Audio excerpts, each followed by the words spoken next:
Hey, what's up, guys? It's Victor here with TorugaoTalks. Today I'm going to talk a little bit about the UFC and how they allow Bellator to close the gap a little bit as far as quality of product out there. The UFC has struggled a little bit with finding their identity ever since the Fertitta brothers sold the UFC to WME. Seems like WME has been struggling a little bit. I'm trying to see and trying to build the product and trying to see what the big picture should really look like. It seems like they've been focusing a little on the big money fights and forgetting about their overall talent. For the first time, you start seeing some matchup problems with the UFC that you haven't seen before, especially if you think about the 205 division. If you think about the 205 division, besides the Daniel Cormier and Joan Jones fight, there's no realistic title fight. There's nobody really that they could really put in there to fight DC besides Joan Jones. They've been trying to push Jimmy Manuel out there a little bit to try to see if he's a fighter. Trying to sell him as a top talent, trying to sell him as somebody that's in the same level, but he's just not. And now with Anthony Johnson retiring, and it doesn't really seem like he's going to come back anytime soon, it's been making things a little bit tough if you're really going to think about what happens after the Joan Jones and DC fight. Yeah, they most likely are going to make Jimmy Manuel fight, but it's not really the fight the fans want to see, in my opinion. And now, if you think about all the other fighters that they have in there, they have Glover Teixeira, they have Alexander Gustafsson, and both of those fighters are still in need of some winning streaks in order for you to say and try to sell them again as title contenders. Especially Glover right after Glover and Gustafsson both got knocked out by Anthony Johnson. Jimmy Manuel got knocked out by Anthony Johnson. So those guys, to try to sell them as the same level as DC and Joan Jones, it's kind of hard to really take it, and it seems that the UFC fucked up a little bit when they allowed guys like Phil Davis and Ryan Bader leave. And if you just start looking at the 205ers in Bellator, the top 205ers, you got Ryan Bader and Phil Davis. You have Liam McGurry and King Mo, who are four guys that the UFC would love to have right now in the roster. Four guys that you could build up a little bit. Phil Davis and Ryan Bader, especially, in my opinion, are two fantastic fighters. They already proved their worth at the UFC level. And they already proved like they are, top level in the UFC. And I do think Liam McGurry and King Mo would do well in the UFC as well. I think they're two fighters that they're very, very talented. And if the UFC had those guys with them, they would have other fights besides the Joan Jones fights for DC that you could try to sell. And, fresh faces, guys that are been there for a while. Phil Davis would have most likely kicked both of these guys' asses. You know what I mean? He has a win over Gustafsson. He has a lot of good things about Phil Davis. Ryan Bader is another fight too. He just let the UFC just allowed him to leave to Bellator. And I think that was an unfortunate decision. I think he was a fighter that was definitely worth keeping. With one more win, you could have definitely would have had him in a great fight. And right now, Jimmy Manuel can't really fight anybody. If you put out Jimmy Manuel against Phil Davis and he was able to beat a guy at the Phil Davis level, then maybe you can see him going after these other guys. Corey Anderson is a great fighter, but he's not established as Phil Davis and Ryan Bader. So it makes it tough for you to sell a guy like Jimmy Manuel in the same level. So that's one of the situations and how I see the UFC fucking up and just not paying attention to those fighters. Michael Bisping talks about how the UFC does not let top talent leave. They just let, the other guys leave. But Ryan Bader is a top talent. Phil Davis is a top talent. Lorenz Larkin is a top talent. And Rory McDonald, top talent. And talking about Rory McDonald and Lorenz Larkin, another division that you can see the Bellator is closing the gap is the 170-pound division. They already had some good fighters in Koreshkov. They already had Koreshkov. They had Douglas Lima. They had already Paul Daly. They already have MVP, Michael Vanderpage. And now with Lorenz Larkin and Rory McDonald, you're adding another great depth to your end, where the UFC would actually likely would love to have some of these fighters in their roster right now. They're having another matchup problem, which is actually finding an actual challenger for Tyron Woodley for the summer. You know, Tyron Woodley's have this whole talk about the unknown fighter that he's going to fight. Well, it is unknown. And I believe it's even unknown to the UFC themselves. They don't know what they're going to do. With Robbie Lawler and Donald Cerrone booked up for the summer, with Damian Maia and Masvidal, which were the two fighters most likely to get that title shot, also being booked for a couple weeks now, and 211, which is gonna be an awesome event that the UFC is gonna put out. With those fighters booked up, there's not really anybody that really makes sense that has proved anything in the ring recently that should fight Tyron Woodley. You have Nick Diaz, you have Nate Diaz, you have Conor McGregor, you have GSP, you know, maybe trying to make him give up the whole Michael Bisping fight and have him fight Tyron Woodley instead of causing a little bit more of a traffic jam in 185, which there's more conversation about that as well. If you had a guy like that fighting Tyron Woodley, it would make sense. But, you know, Conor McGregor, Nate Diaz, love those three fighters, especially the Diaz brothers. They're two of my favorite fighters. Conor is actually obviously an excellent fighter as well. It just wouldn't make any sense having any of those guys fighting, because if I'm not mistaken, Nick Diaz and Nate Diaz, their last two fights they lost. So I always find it hard to getting a guy to have a title shot when he lost the title fight. His last fight was lost, and it wasn't a title fight.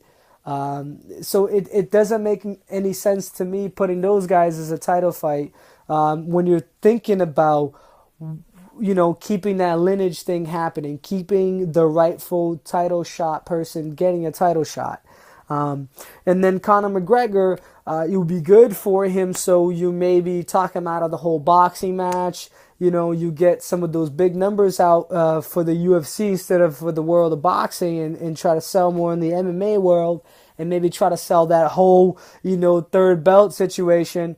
But it just doesn't make any sense holding up another division for Conor McGregor. You know, I know he's the unicorn so-called for Dana White, but it's kind of tough. I think the guy needs to start defending his titles if he's going to start collecting them, you know.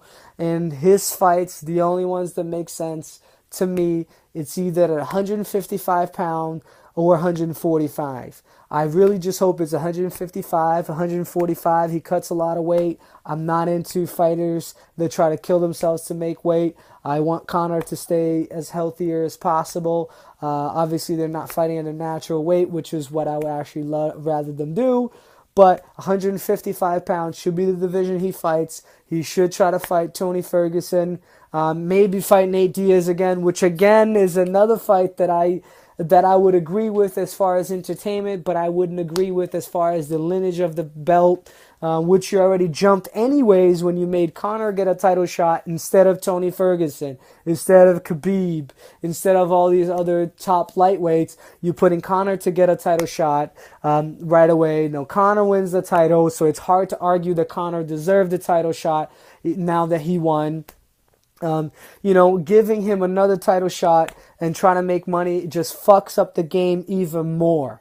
So what the UFC needs to do is start paying attention to their overall depth of fighters. And depth of fighters meaning they have the biggest depth of fighters, but they need to start selling fighters before they reach the top 10.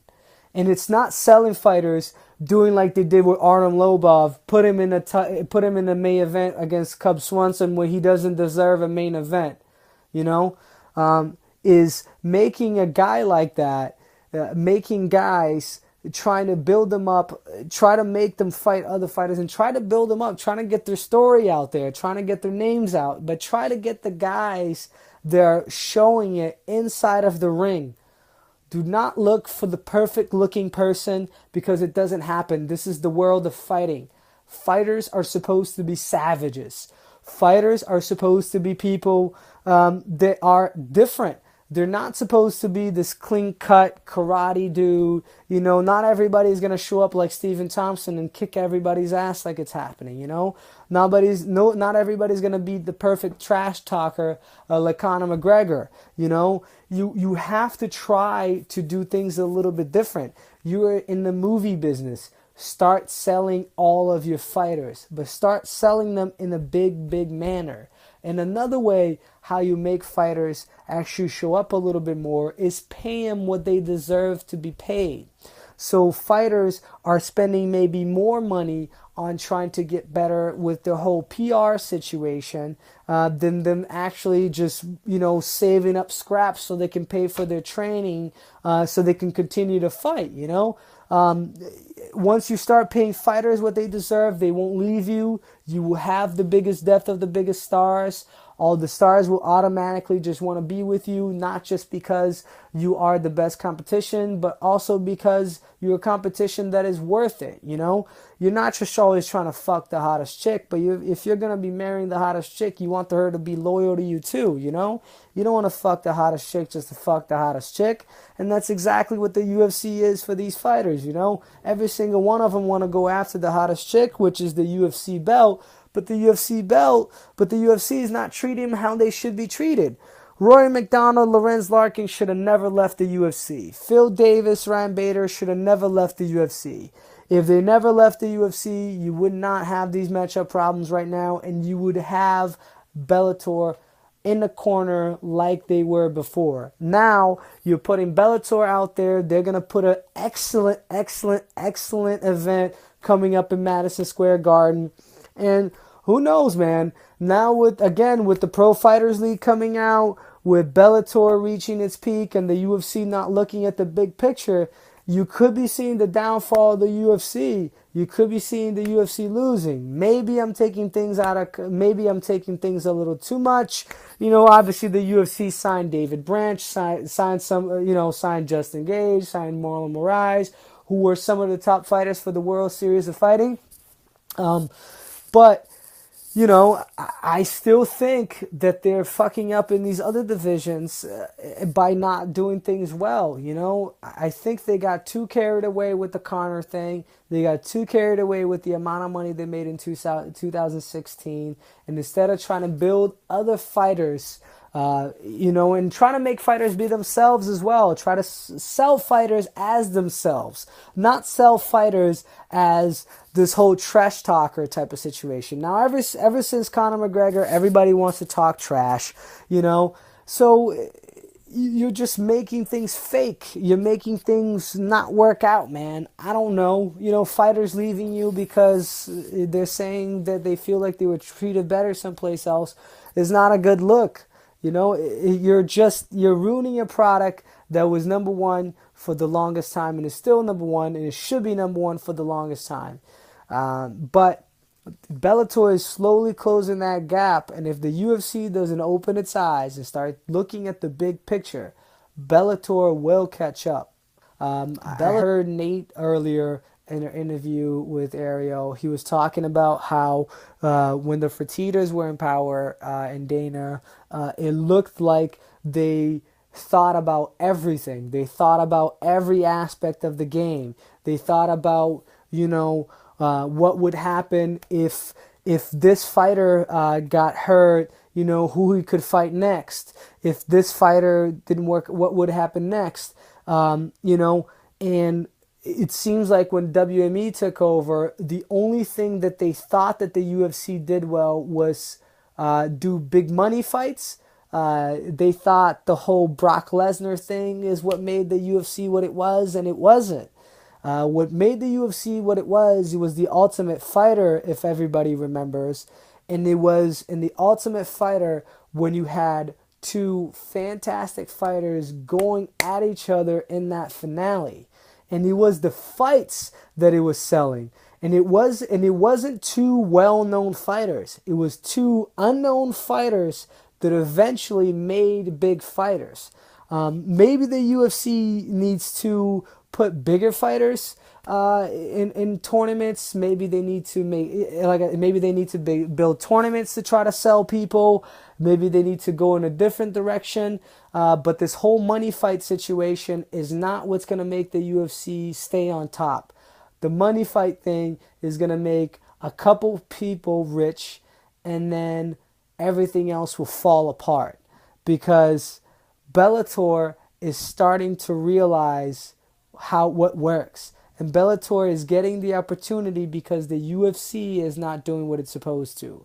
Okay? If the UFC just kept doing what they were supposed to, and just thinking about the lineage of the fighters, the lineage of the belts, and how things were going to work out, maybe things would happen, you know? Like I was talking about earlier, WME, they saw how the UFC made a lot of money by, selling the Conor McGregor fight, how bringing Brock Lesnar in and all those things. But let us just remind people real quick here. At the time when Brock Lesnar became the UFC champion, there weren't that many heavyweight fighters. There weren't that many type of fighters out there. And now you do. Now you have some big superstars. But at that time when Brock first got his title shot and all those things, you really didn't have those many fighters. You had Frank Mir, you have Nogueira, and all these other guys. But that was a strategy to just try to make something happen. And because that worked, and then the whole Conor thing worked, WME bought it. And they thought, this is how you make the UFC work. You just put big name people in there, and then people are just going to buy it. That's not what it is at all.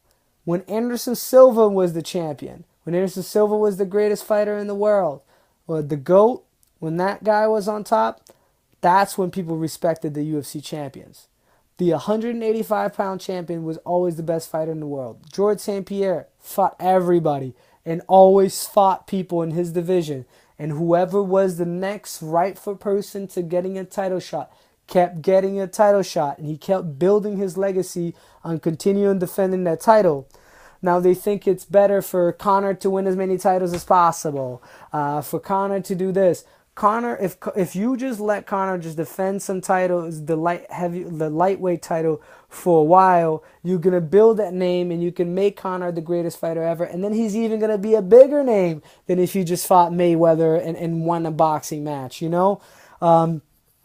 you just started just making sure that all the top talent in the UFC were happy and not just the guys that are kissing your ass happy, you would have guys like Lorenz Larkin still in there. You would have guys like Ryan Bader, Phil Davis, and all those other guys, Rory McDonald, who were, again, is just death, man, death of talent, You're giving death of talent to other people, and that's not what the UFC needs. The UFC needs to just start realizing what the UFC needs to be about. The UFC needs to be about the fights and what happens inside of the ring, not what happens outside of the ring. I know it's a little bit of repetitive on some of the stuff that I'm just saying, but it just doesn't make sense. You got this whole backlog at the 185 division that I talked about in my last video, with Jacare not getting title shots and now losing to Whitaker. Now it makes it kind of impossible for Jacare to get a title shot soon. A 37-year-old man who has been a top contender for a long time. Now you give GSP a title shot, you don't give it to Yoel Romero. Now you got Yoel Romero, who's a 40-year-old fighter, just sitting there waiting on the wings instead of putting him out there to fight. And then Anderson Silva, your greatest fighter ever, gives you an idea to give him a title shot against Yoel Romero, which would be a big money fight and would save your ass a little bit. Yes, everybody is annoyed by this whole interim fights and everything, but it would just be something else that would kind of help you a little bit. You shut that down, and then you're going to make Michael Bisping wait until the winter to fight GSP while Yoel Romero is just not fighting anybody. And then you're going to and then Whitaker is talking about waiting for his title shot too. So then what the fuck is going to happen to the 185-pound division? You got guys like Calvin Gastelum that got the whole weed thing, so he can't fight. You know, you got Jotko fighting a David Branch, which is a nice upcoming fight, but that's still not title contenders.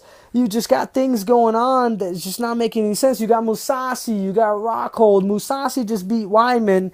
So there you go. You got Musasi as well. So, you know, maybe you book Rockhold Musasi, you know, if you're going to do this whole thing and try to make things happen, try to get fighters to go through. But I just don't understand. I just don't understand where the train of thought is. I don't understand where the UFC is trying to go. Um, I just hope somebody wakes up in the UFC and just realizes that the bigger picture needs to be looking at, and you know, you need to stop looking at just 1, 2, 3 fighters. You need to start looking at a whole debt. Your top 10 fighters. If a guy's in the top 10 of the UFC, he should never leave the UFC. The UFC should never allow a guy that's in the top 10 leave, okay? If they want to continue to be number one, they have to remember that, you know? And now the top 10 in the welterweight division, if you look at talent, you know, you got at least 3 fighters outside of the UFC. Top 205 division, not even anything else. Just go to fightmatrix.com. 4 out of the top 10 are not in the UFC. You know, it's building up, okay? It's building up, and Bellator is thanking you every single day for fucking up, UFC. Wake up, or very, very soon you will be number 2. And people are no longer going to continue to just re-sign for shit money. Believe me, if Bellator is really signing people for 4 times what they get paid in the UFC, I really do hope most fighters leave the UFC. Unless the UFC gets its act together and start really realizing what matters is what fighters do inside of the ring, not outside of the ring. If once they figure that stuff out, they'll be all right. But until then, they're going to continue to slip up and continue to give opportunities for a competitor to show up and take it over. We'll see what happens. I hope the Ultimate Fighting Championship continues to be the Ultimate Fighting Championship. I love the fucking name. I can't get over it. So I hope that's it. That's all for the video today. That's all my rant on another rant on the UFC fucking up. Please like my video, share my videos, subscribe to my channel. Hopefully you guys liked the video. Hopefully it's a little bit better than last time, and I'm going to continue to get better. The videos will continue to get better. The content is going to continue to get better. And I appreciate the time for everybody. Also want to give a shout out to my teammates over at Team Link. Thank you guys for the support. Yeah, that's it, guys. Again, like, subscribe, share the video, show it to your friends, and we'll talk soon. All right, see you guys.